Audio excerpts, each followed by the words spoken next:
G'day. It's cold, rainy, miserable, wet. My welder didn't show up. Big shock. So, what do you do when you got no welder and you got a lot of welding needs to be done? Well, you bite the bullet and you do it yourself. Or you give up. Not really a quitter, so let's show you what I did here.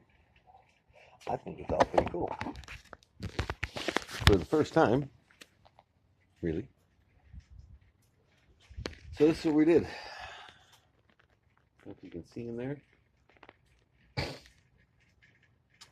The floor pan is in. Trunk pan. Got it all seamed up, nice and tight to the inner fender well.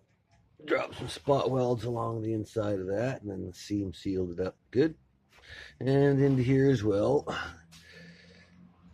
This had a lot of pitting.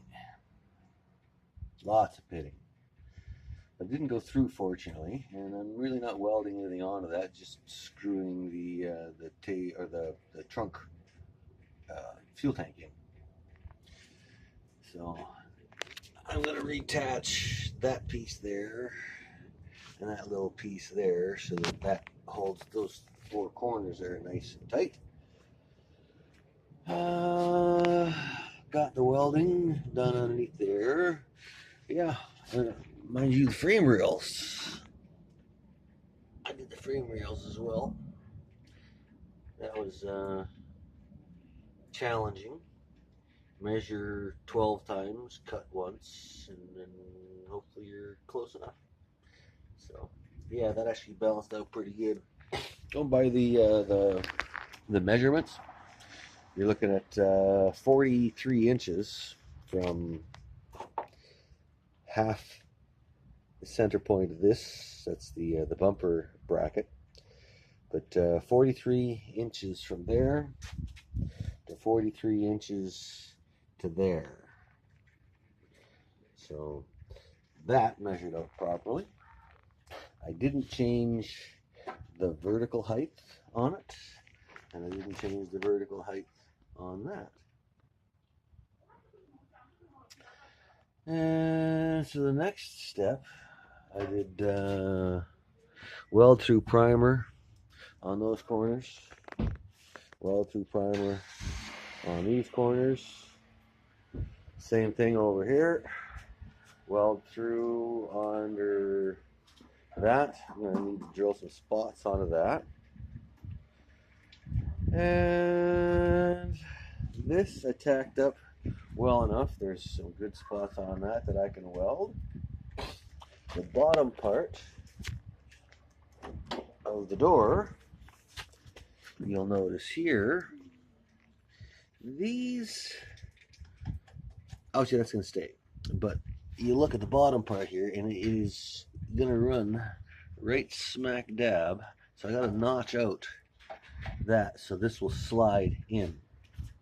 And then once that's in, then I can do the spot welding on there. I don't know how many I'll be able to hit, but I'm hoping I'm going to be able to get 3 or 4 good spot welds on that side. So, fenders. That's the project for today. Fenders. And then once the fenders are done, I keep saying fenders, the quarter panels. Fenders are done. I got nothing left to do on the fenders. Fenders are in. I need to hook the wiring back up to her, and the bumper and the rear valence, and then I still got to put the splash guards in underneath here and in underneath there because they don't come with the splash guards. And then finally,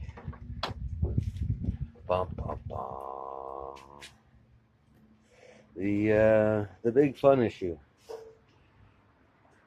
zinging that out. dropping them in and welding it on.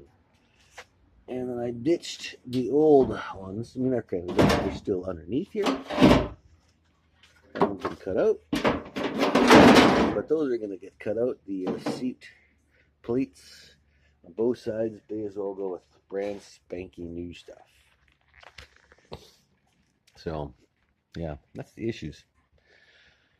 I need coffee, big time. And then time to pull the welder out and start tacking shit. I gotta get the grinder. I made a line on the other side of here where the tin has been cut, and then I went and I scribed a line with something sharp. So now I've got a line cut along, scribed along the inside of that I can use to do that. So I got all the measurements done up. I take the paint off of here. Paint tape. Tape.